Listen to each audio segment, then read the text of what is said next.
All right, here we go. So we are going to draw and label all the components of a series circuit. Please tell me, what did you have first, Jalen? We have our cell. Very good. So your cell should look like this. Big thing that I want to draw your attention to, make sure that you draw the N terminals on your cell. This is what you're going to wrap your wires around, your conductors around. So you should have indicated which side was our positive and negative side. Then I'm going to draw what leaving the cell. Wire or a conductor. Very good. Conductor is going to travel down and around. And then what do I have next? My resistor. Very good. If you drew the, now here's the big thing. If you use the battery symbol like this, then make sure that you used this symbol for the resistor. If you drew an actual battery, then you can go ahead and just draw a light bulb.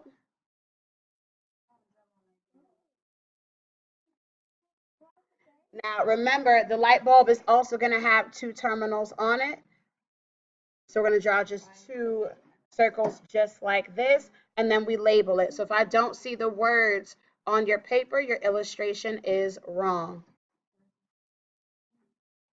So we have our, ooh, yes, conductor, wire, yep, resistor, just anything that uses the electricity. And then what is the final thing I need to add to my illustration? Something I shouted out Jose for. Go ahead, please. The flow of electricity. Based on my illustration here, where should my flow of electricity go, Lamira? From negative to positive. Very good.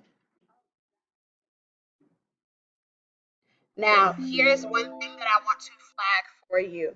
As Mr. Harrington and I were building our circuits yesterday, it was really difficult to keep the wires attached to the different pieces. So I'm going to be purchasing some alligator clips so you can snip things directly to it. If your group does not have the alligator clips, you're going to have to constantly check to make sure that your wires are touching all the components of the circuit. All right, let's go ahead and move down to our parallel circuit. What comes first? Cell. Thank you.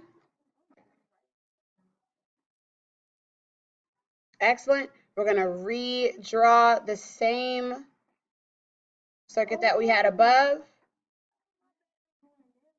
And then what's different? That's fine. What do I need to do? Jalen? Draw an additional branch. Very good.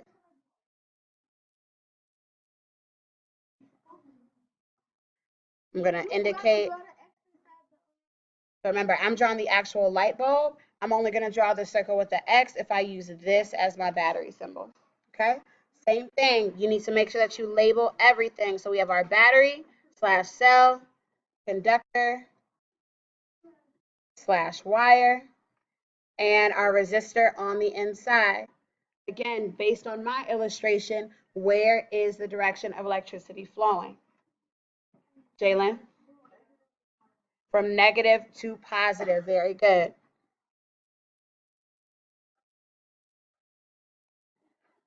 Tell me one more time, what is so special about a parallel circuit? Why we use parallel circuits mostly in the items we use in our homes? Tracking Imani.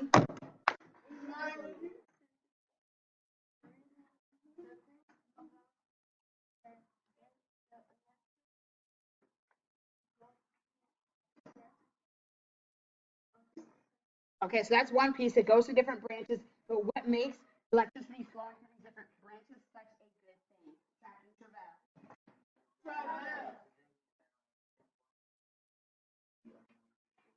They will still continue to be lit because each of these resistors is traveling on its own branch. So one of the things I need you to do, I should not just have one flow of electricity. I should have one flow for each branch. So I should actually see two rows of electricity. This is on its own path, and this is on its own path. So if you don't have two rows of arrows, you need to go ahead and add that right now. Let's get to the bottom. It says draw and label all of the components of an electromagnet. Talk to me about this one. Go ahead, please, Ramaya. What do we got to start with? The battery, okay, or the cell. Draw my terminals on the end. Plus, minus, not what? Okay. Conductor. Okay. Very good. So here's my nail. And then I'm going to wrap the wire around it and take the conductor back to it. Now I need to label. Hold on. So that, that's not it? Okay, let me label this real quick. So I have my nail or my piece of metal, conductor / wire, battery / cell. Tell me the next piece.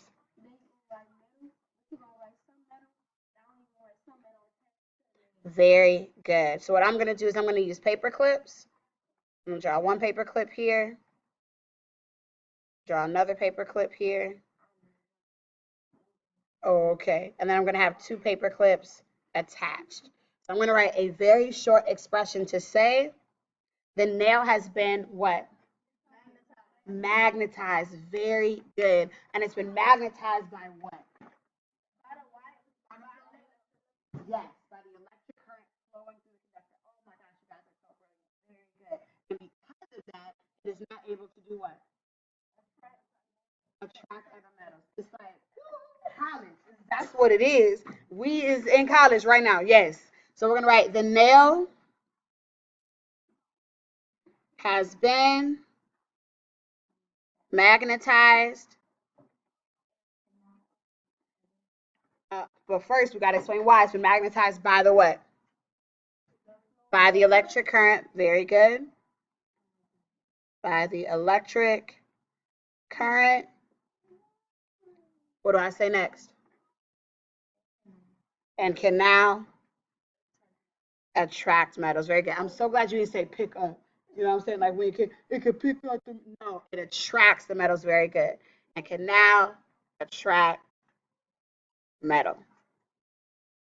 That is fantastic. Very, very, very good. So I need to leave this up for a second. Excellent. So now what we're going to do, we're going to do a quick review of electromagnetic induction because you're going to need that understanding when we learn more about the fastest train in the world that is powered by electromagnetic energy. Right now, go ahead and log into BrainPop. Today, we are watching electromagnetic induction.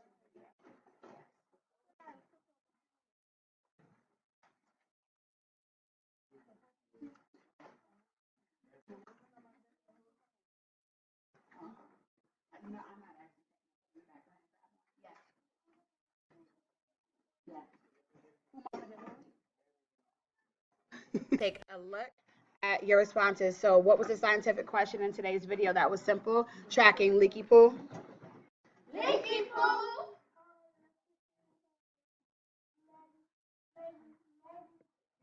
Magnetism. Very good. So how are electricity and magnetism related? Number two, how are electricity and magnetism related? How are they related? I saw two folks with really strong responses to this. What did you say, Lamira? Thank you, Dwayne.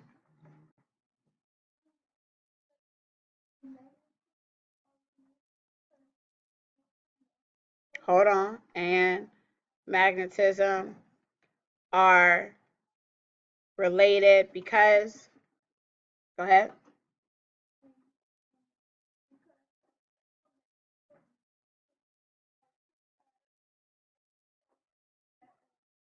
Incorrect. Take a seat. Someone else.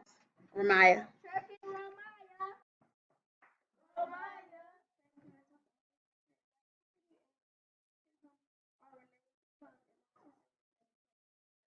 There we go. Electricity can be converted. What does the term converted mean?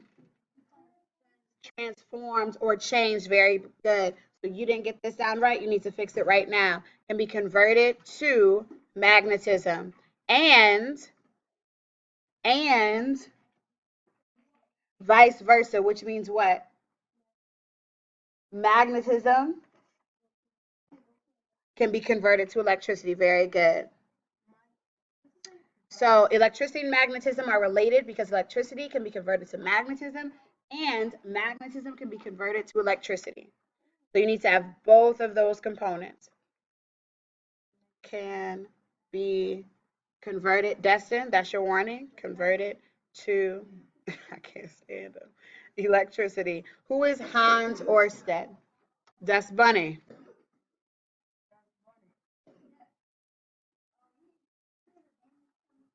Hold on. So Mr. Ørsted is a Danish chemist who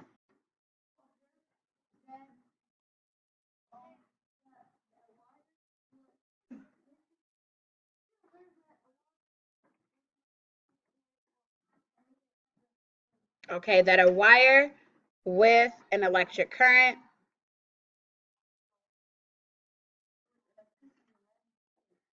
running through it would make what? Running through it would make the compass needle move. Very good. Compass needle move. That is the full and only acceptable answer. If you just said he observed something about electricity or he studied electromagnetism, it's incorrect. You need to tell me he was the first to see that if I run an electric current through a conductor and I place that conductor next to a compass, it's going to make the compass needle move. Now, who is Michael Faraday? Jalen.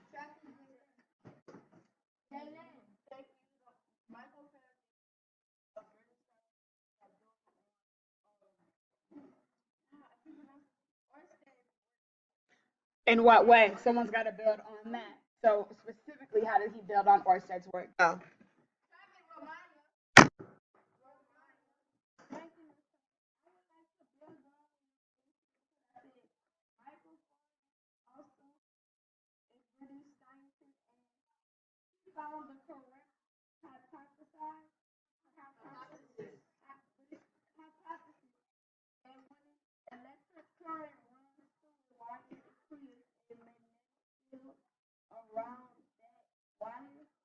And then electric current.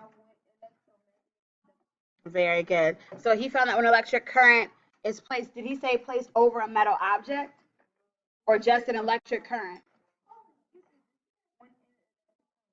Okay. So when an electric current is active, it creates a magnetic field. Or he hypothesized and he was correct. This last question, everyone must have it correct. Take the next 30 seconds to talk to your show department about what you go for question 5. Thank you, Jose, for your urgent. Were you able to ask?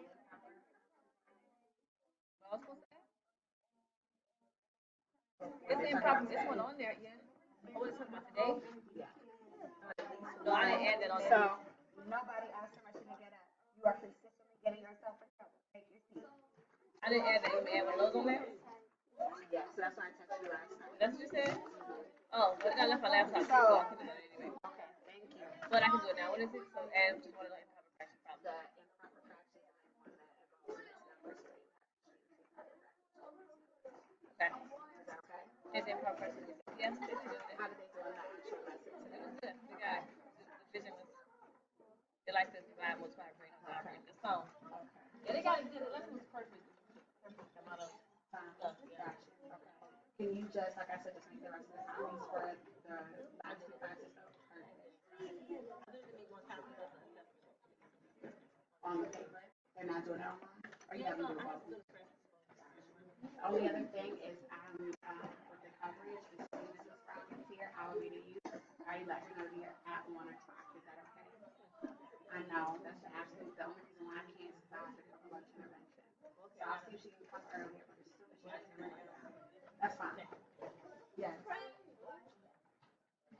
The whole conversation. It's okay, all right. We're fine. All right, number 5. So my kids are watching this video. Just ignore that 3 minutes of me talking. Okay, thank you. Okay. How does electromagnetic induction work? Jose.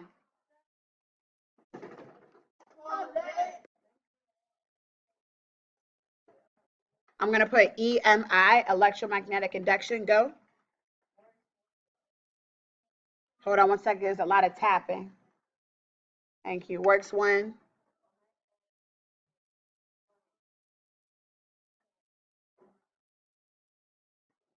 So remember we talked about this, Jose. Based on what you just said, if I just grab any random wire and put it over a piece of metal, that's gonna give me a magnet.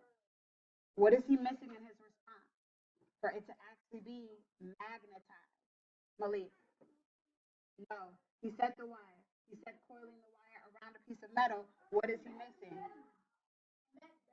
Okay, what battery is gonna bring forth the magnetization? Yes, the actual electric current. Can someone please revise his response out loud? Ramaya.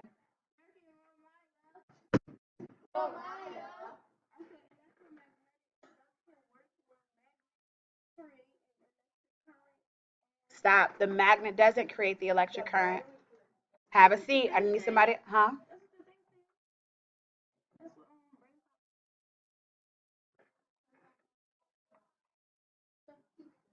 So again, I'm going to take everything that you say literally.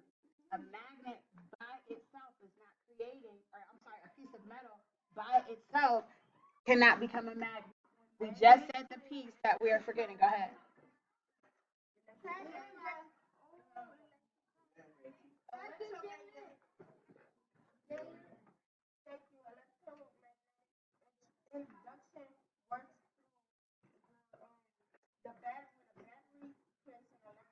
Hold on.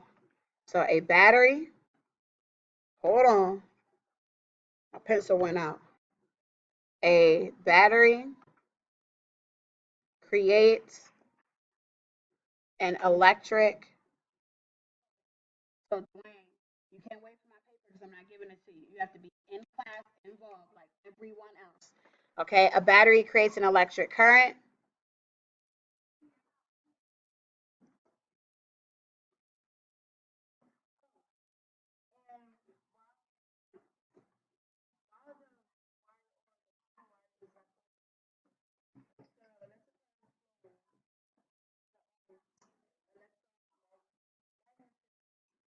Okay, electromagnetic induction works when a battery creates an electric current, and this current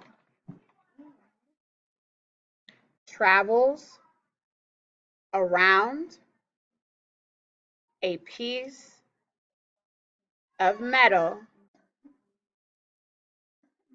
in a coiled manner.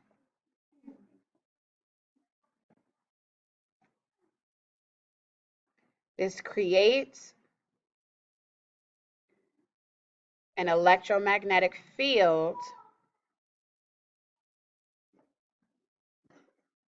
and magnetize. Who you talk to? It magnetizes the metal. Yes. So using this technology, they have created a train that does not run on electricity, does not run on gas, it runs on electromagnetic energy. There are only two countries right now who have this train in the world. Japan is one and Germany is the other. So you're going to learn about this train right now. It is the most important ones are 1 through 5. Right now, what you said, what is a maglev train? What did you say? Go ahead, please, Jalen.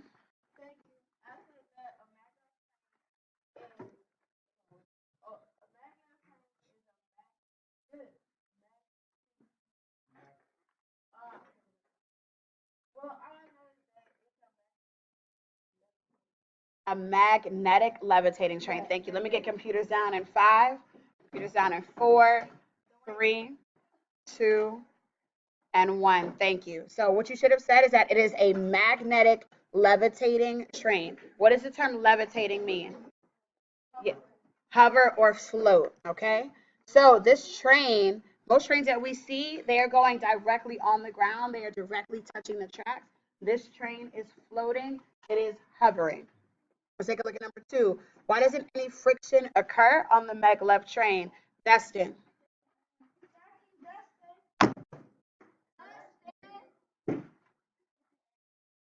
Yes, lo stanno da lavare.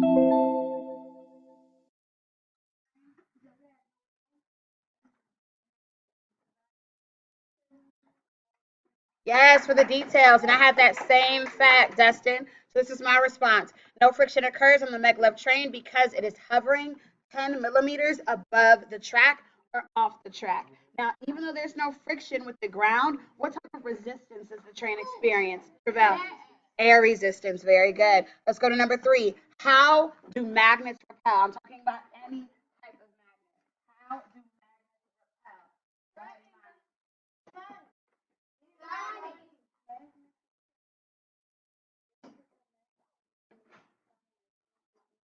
Very good. So magnets repel whenever the same sides are facing each other. So if you have the same poles facing each other, they will always repel. I love what you just said. We're going to draw a picture because you're going to need it for your exit ticket. So please draw this picture at the bottom. So we have our north and south, and then south and north. These will repel. These magnets will move away from each other. So magnets will move away from each other. And this is very important, specifically important for today's exit ticket. Let's take a look at the next question.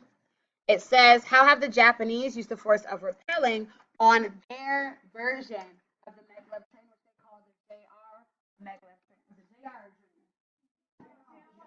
maglev train. So how have the Japanese used the force of repelling to power the train? Yes.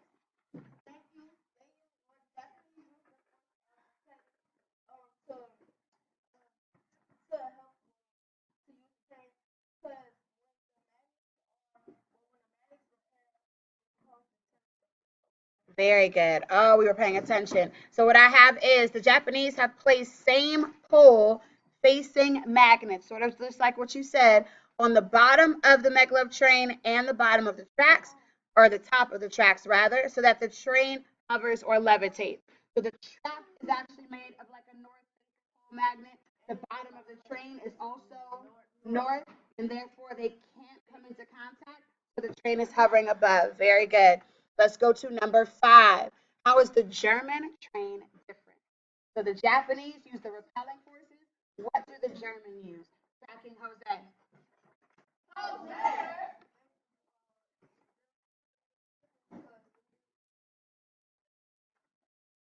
Talk to me more about it. So how do they use the force of attraction to actually power their train or to make their train hover? Remind. Well, Maya, thank you, Mr. German trains are different because they use the attraction forces.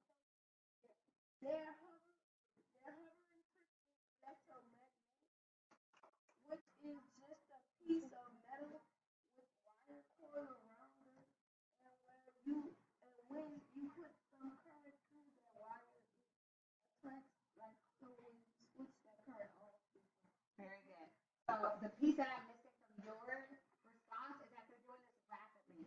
The Germans are actually sending an electric current through their track, which is an opposite pole magnet from the train, but they're sending that, they're flipping the switch on and off very quickly.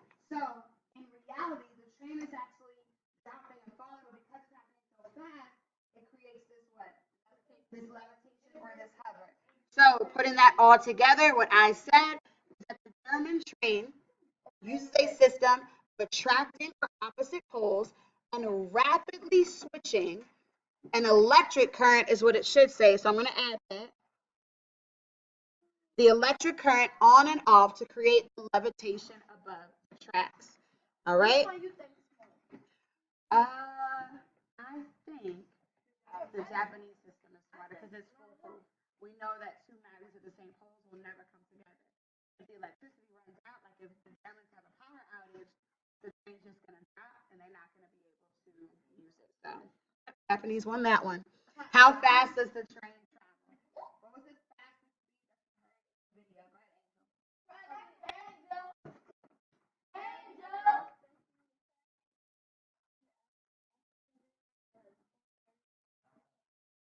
What did you have? Huh? 580. So here's the thing: we use miles per hour in America. 580 is the anticipated like axis speed in certain areas. That would be equivalent to 360 miles per hour. Okay. Um, and 431. Let's see what that is. 267. The average vehicle, like my vehicle right now, can only speed of, I believe, 125 miles per hour. I know. I used to live in Mississippi. Miss Mills used to live. She lived about 45 minutes away. One stretch of highway that was literally just straight. So, okay, I went to do the gas to see how fast. You know, I was young and dumb. So I would actually take my Jeep all the way to 125 miles per hour. And to me, that was fast. I cannot imagine riding in a train that's going 267 miles per hour. If you listen in the video, they said that it could reach actually up to, I think it was 3,500 kilometers if it created a vacuum or a tube or a tunnel for the train.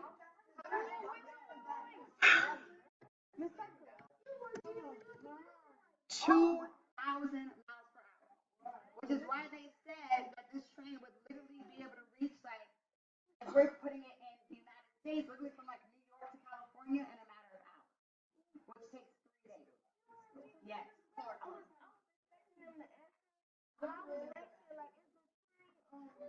Hold on 1 second because someone's making noise.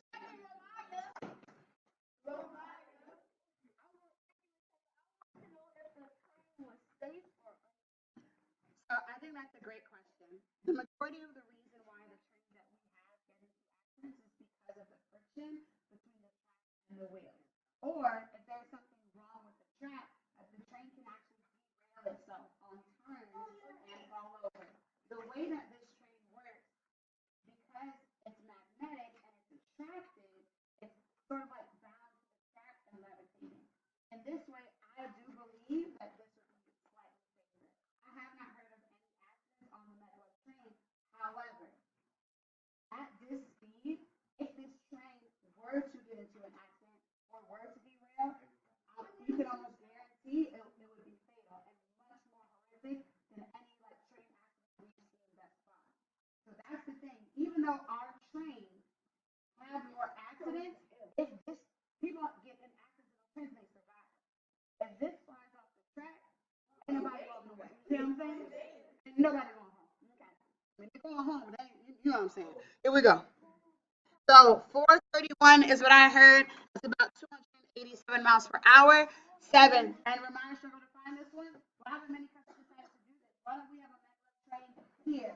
Tracking travel.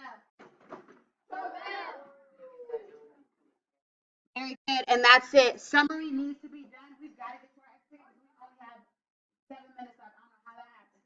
What I need you to do, open up your computers. It's, I believe, 11 questions. Go to Illuminate. It's your end of week test. End of week test. Yes, I believe so. All right, guys, let's go over this one more time and make sure you have it. So the German train uses a system of attracting or opposite poles and rapidly switching the electric current on and off to create the levitation above the tracks. Now, how fast does the train travel? You should have said something around 431. A few students pulled out. I think it was like 580 miles per hour. They predict that they can build one that is about 3,500 kilometers per hour. However, that has not yet been designed. Why haven't many countries decided to build a maglev train? The big reason why is due to the cost. It costs millions, if not billions of dollars to design the train, plus design the track, and many countries just aren't willing to spend that much money. Now, I'm going to read my summary to you. It should have incorporated all of the information that we learned in terms of how the train works, and then also one advantage and disadvantage. So I said the maglev train is a magnetic levitating train that uses the forces of magnetism and electricity to move a passenger train. The train uses a mixture of same and opposing pole forces to attract or repel the train, causing levitation. Remember, levitation means to float or hover. By inducing the track with an electric current, it moves the train forward. There are many advantages to the maglev train, including, but not limited to, increased safety in travel due to less friction between the train and the tracks. In addition, people are able to cover large distances in a very short amount of time. Alrighty, if you need to go back or rewind the video at all, go ahead and do so. Once you finish, go ahead and log into Illuminate. You want to take your end of week science quiz. Good luck.